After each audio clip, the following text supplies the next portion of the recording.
भारत की एक और रक्षा उपलब्धि की चर्चा करने के लिए भारत ने हाल ही में डिफेंस सेक्टर में अपनी नेवी के लिए एक बहुत बड़ी उपलब्धि हासिल की है और वो उपलब्धि है सबमरीन से चलने वाली न्यूक्लियर मिसाइल के बारे में। साथियों, ये न्यूक्लियर कैपेबल मिसाइल या फिर ये कहिए कि न्यूक्लियर मिसाइल न्यूक्लियर सबमरीन से चलाई गई है। ये अपने आप में सोने पे सुहागा टाइप की न्यूज है जो आज आप सुन रहे हैं।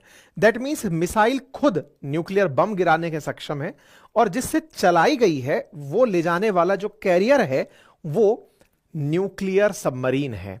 तो न्यूक्लियर सबमरीन से न्यूक्लियर वेपन चलाना यह अपने आप में बहुत डेडलीस्ट कॉम्बिनेशन है जो हाल ही में भारत ने अचीव किया है। सबमरीन्स पानी के भीतर चलने वाले समुद्री जहाज हैं जिनके अंदर मिसाइलों को इस प्रकार से सुरक्षित रखा जाता है कि दुश्मन को उनके बारे में जानकारी ना हो और वो दुश्मन के क्षेत्र में जाकर आसानी से अपना कार्य पूरा कर सकें। यही कारण है कि हेडलाइंस बनती हैं कि इंडिया का न्यूक्लियर आर्सेनल अब बहुत सक्षम हो गया है। इंडिया ने अपनी सबमरीन आईएनएस अरिघात से K4 बैलिस्टिक मिसाइल का परीक्षण कर लिया है। यहां पर दो इंपॉर्टेंट सूचनाएं हैं।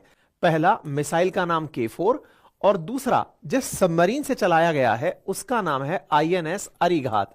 अब यहां पर इन सब बातों को मैं आपको बताऊं उससे इंपॉर्टेंट एक बात और बताने की है और वो ये है कि ये अखबारों में तो खबर दिखाई दे रही है लेकिन कहीं भी किसी सरकारी अधिकारी के ट्विटर हैंडल पर नहीं है, ना रक्षा मंत्री के, ना प्रधानमंत्री के, ना कोई डिफेंस के।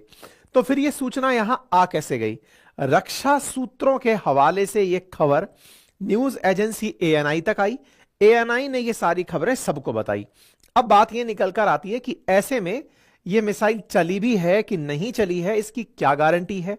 तो इसके बारे में इतना सा जान लीजिए, क्योंकि सबमरीन अपने आप में ही एक सुरक्षित और गुप्त रखी जाने वाली सुरक्षा फैसिलिटी होती है। सबमरीन का अर्थ ही है पनडुब्बी, पानी में डूबकर चलने वाली, अर्थात दुश्मन को ना पता चले। अदरवाइज तो खूब चौड़े में चलाओ ना, दिक्कत क्या है? पानी के ऊपर चलाओ, दुश्मन को दिखना चाहिए कि आप आ रहे हो। लेकिन पनडुब्बी का कंसेप्ट ही यह है कि वो पानी में इसलिए डूब के चलती है ताकि किसी को ना पता चले कि वो कहां है। तो ऐसे में उस पनडुब्बी से मिसाइल चली है तो ये लोकेशन नहीं बताई गई है कहां से चलाई गई है और ना ही काबिलियत।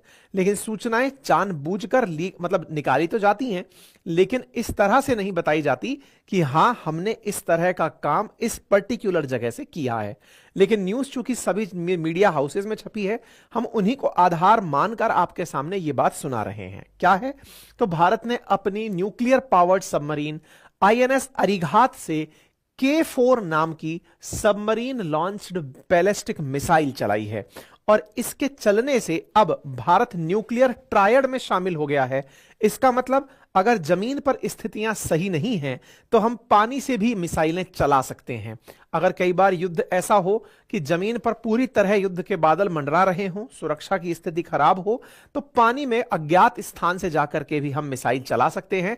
यह अपने आप में भारत के लिए एक बड़ी उपलब्धि कहला रहा है।